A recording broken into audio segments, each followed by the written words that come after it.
Hey guys, so I would like to use this video to talk about a few more prophetic dreams I have received from God regarding this upcoming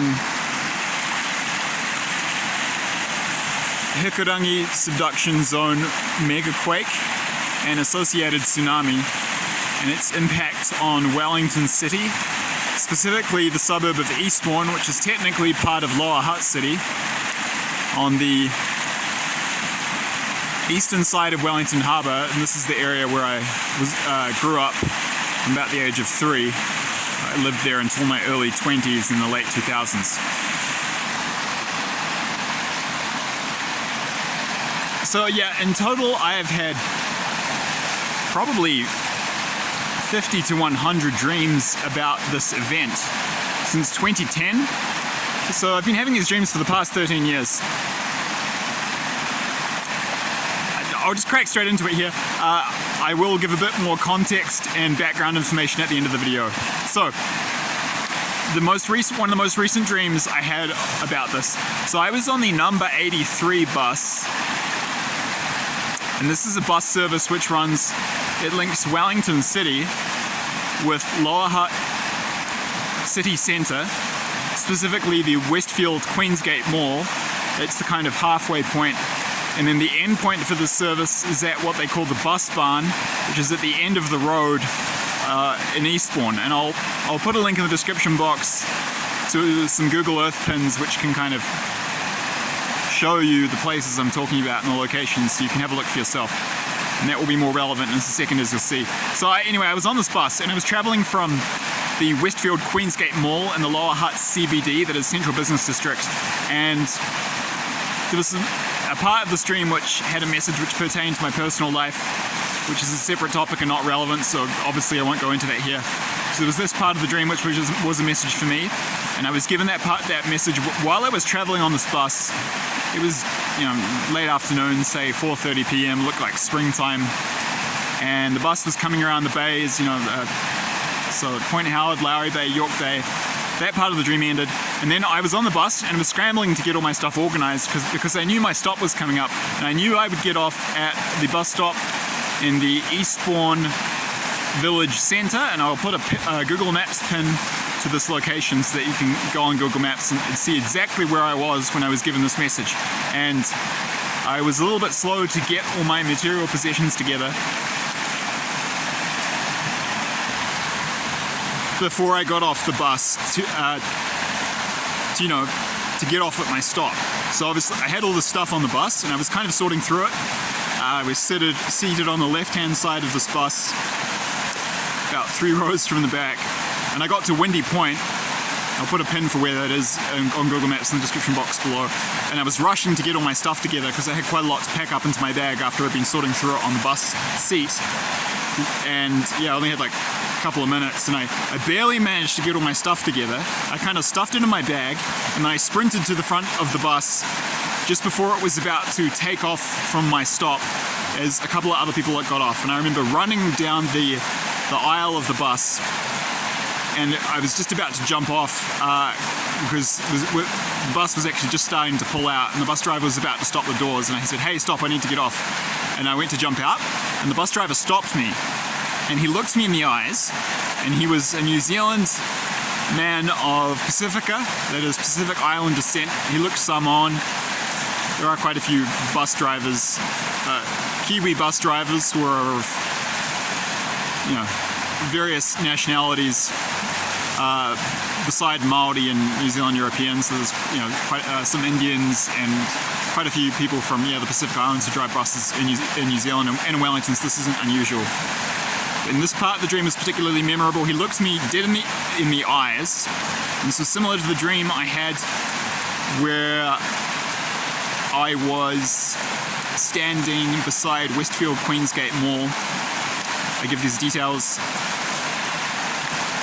The details of this prophetic dream in a video entitled something like, future impact of the tsunami on Lower Hutt City. I'll put the link to that video below, and I'll put the link to the timestamp because It was the very similar kind of format in terms of how I was given this information here to how I was given the information in that dream, and it was basically the same piece of information in a different location. So yeah, this guy looked me in the eye and he told me that, quote, when the tsunami hits, immediately in the aftermath of this, this Hikarangi subduction zone megaquake, he said the waters of the tsunami will be 15 meters deep above where we are standing now. That is in the village centre of Eastbourne. So that is the same figure that I was given for the height of the water when the tsunamis hit Lower Hutt CBD. And that's at least the third or fourth confirmation I've had of that specific figure. You might recall there was another video where I talked about how I was told that the, quote, run-up height of the waves will be 17 meters, so the water will be 15 meters deep, but their momentum will carry them up the hills behind Eastbourne and Days Bay somewhat, so they'll go a little bit higher, so up to 17 meters. But after the water settles down, after the sea comes in, it'll be stable at 15 meters deep. That's 45 feet, and that's the height of a 5-story building, more or less. So it's very deep, it's a lot of water. More recently, this was about a week ago. Today it is Wednesday the 22nd of February 2023, so this was around the 15th of... no, it was a bit longer than that. It was more like 10 days ago. So this is around the 13th of February 2023. I had a dream and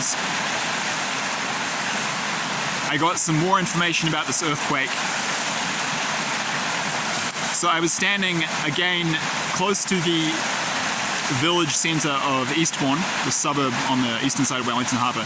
Not in quite the same location, but I was close to there, sort of near Muritai school. I don't remember the exact location, I won't put a pin for that, for this stream, but yeah, I was standing talking to someone and they asked me about what I thought was going to happen in the near future in Eastbourne and Eastbourne's future, and I told them you need to be aware that this huge earthquake and tsunami are coming, and you probably need to prepare. And they said, what do you mean? Like, what are you talking about? What's coming? And then the Holy Spirit, God via the Holy Spirit, just began downloading me with information directly in the dream. And it was in the format I was given. I kind of stepped out of my own way, and it's like I wasn't even talking. It's like I was watching myself and I just started speaking, but I was watching myself in third person. It's one way God speaks to you in dreams. I've mentioned this before. And I said to this person, the water, so I listed off some bullet points of information summarizing the impact of the earthquake on the area, but I was also given one critical new piece of information, and I'll list that as the first bullet point. So that critical new piece of information I got was, I said to the person, this earthquake will be between a 9 and a 9.5 on the Richter scale. Second point, I said it's going to destroy around 80% of the suburb of Eastbourne. And then I said it's going to destroy everything below about a line about 15 to 17 meters above sea level. So, that's 15 meters will be the height of the water once it settles down, once the tsunamis have come and land, and then, as I said before, 17 meters is what I was given for the run-up height of the water. That's how far it will go up the hills behind Eastbourne. The majority of the suburb of Eastbourne is built on old sand dunes, which is flat land, and it's only 2 to 3 meters above sea level. And there are some houses behind Eastbourne which are built on steep hills behind the suburb. Some of those are much higher, up to maybe 50 meters or more above sea level. So they won't be destroyed, but everything else will. And the vast majority of the suburb, if you look at it on Google Maps, is on flat land adjacent to the sea. So most of it's going to go. It's going to be mostly wiped out. Okay, so a third dream I've had in the last... this is the last... this was about 4 months ago. So this is around November, sometime in November 2022. I had a dream, this was pretty quick, and I was shown Days Bay, which is the next bay up from Rona Bay moving north, I'll put a pin to this location in the description box below. I'll put a pin to specifically the location within Days Bay that I was being shown in the stream. And I was given a panorama view from above, like from a drone looking down. And I was above Wellesley College, which is a private boys' school in Days Bay. And I was shown a line just above Wellesley College, and I forget the name of the road off the top of my head. I think it's Kedadu Road, but I forget. But this line, God drew this line, and it was kind of the Holy Spirit, God showed me via the Holy Spirit this line, and it was hatched, so like had little breaks in it. So it'd be one piece, and there'd be there'd be a gap, there'd be another piece. So it was like someone was drawing with a pencil over this image of a landscape, just like you see here. And so the line went. It's the same format in which God showed me the run-up height and how high it will go up. These tsunamis that follow this earthquake will go up the hills behind Days Bay. And I was basically shown this line, yeah, and it went, just to review, it went from, I'll put some pins in the description box below to show where I meant. I forget the names of the roads. There's an intersection of a road that comes up from beside the sea, the ocean, and it comes up like this. Oh, Ferry Road, yeah, and Ferry Road keeps going up, and there's another one that comes off like this. I had some old school friends who have houses just on the upper side of this road. And then you've got, okay, the road, and then moving around, you've got this road comes around, and you've got Wellesley College here. A bit further around, you've got a play centre. So I got shown that the waves will come, tsunamis will come up to Wellesley College, the play centre. They might take out Wellesley College and the play centre. I think they probably will. I got shown more or less though that the water won't get any higher than this road. So I think it will destroy the play centre and Wellesley College and the buildings and houses on the seaward side of this road. But the buildings and houses on the other side of the road are further uphill, and it looks like they won't. From what I was shown, yeah, to be clear, they will not be destroyed. They will survive the tsunami because they will be above the level it reaches. But everything below that will be wiped out. So that's a bit of detail about how far the tsunami will get uphill and what its impact will be on Days Bay. But a lot more of Days Bay will survive because if you look on Google Maps, a lot more of the houses are built higher up on hills. There's not that much flat land there, so the majority of the houses are further up. So a lot more will survive in the bays than in Eastbourne. That's useful information. And I'll throw one more in here. I had this one more than a year ago. I had this one like 18 months ago. This was August or September 2021. So I was shown, I'll put a pin in the description box below, Satoki Street, which is just around the corner in Eastbourne from where I grew up. I'll try to keep this piece to under 2 minutes, just because I'm running out of time on my phone. So this part of the dream used a split format where one piece of the landscape, which was Satoki Street in Eastbourne, was kind of semi-superimposed on another part of the Wellington landscape, which is the isthmus of the Muritai Peninsula in the suburb of Rongotai. And God did this to show me that the impact in these two places in Wellington will be the same, despite them being quite far apart, around 15 or 20 kilometers in distance from each other. So yeah, I was shown the tsunami happened, and I was in a house. The house looked like it was, yeah, again, it did that thing where it was, part of the house was, it looked like it was in Eastbourne. The other actual part of the house, the other part of the scene I was in, the house looked like it was in the suburb of Hataitai. Kind of like, yeah, Hataitai, Rongotai, that area. So these two widely separate locations. And the earthquake happened, and I was inside, and I ran out on the deck, the patio, to make sure I was safe, because I knew that the earthquake was so large that the house could collapse on me and things could fall on me. So I went out. As soon as the shaking really started, I went outside because there was nothing that could potentially fall on me. I'd be safer. And I held onto a railing, and then I waited until the shaking stopped, and it was extremely violent. And then I knew the tsunami was coming, and then the scene cut, and it looked like, yeah, it looked half like Satoki Street in Eastbourne and half like Lyall Bay, close to Lyall Bay School. I'll put a pin to that in the description box below. I used to work there on their after school care program for about 2.5 years in the early part of last decade, so I know it quite well. go there 2 or 3 times a week for my part-time job while I was finishing off my university degree, my Bachelor of Science at Victoria University. So yeah, and I wasn't near a hill, near enough to a hill in this part of the dream, so the best I could do was to shimmy up a tree, and I saw these large trees. They were the Kermadec Island Purakawa tree. I'll put a link in the description box to the species of trees so you can see what they look like. They lie on either side of Titoki Street. And before the tsunami came, I scrambled as high up this tree as I could. And when the tsunami hit, some people were swept away around me, but I somehow managed to cling on, and I didn't get swept away, and I survived. And so that part of the dream is saying that the isthmus of the Miramar Peninsula will be underwater completely in this earthquake, and that's actually predicted in the models by New Zealand scientists for when an earthquake of this magnitude happens, and what the associated tsunami will do to that area. It will completely inundate Eastbourne, but also that part of Wellington. And I guess God was also saying indirectly that if you can't get to a hill, this is the recommended advice anyway.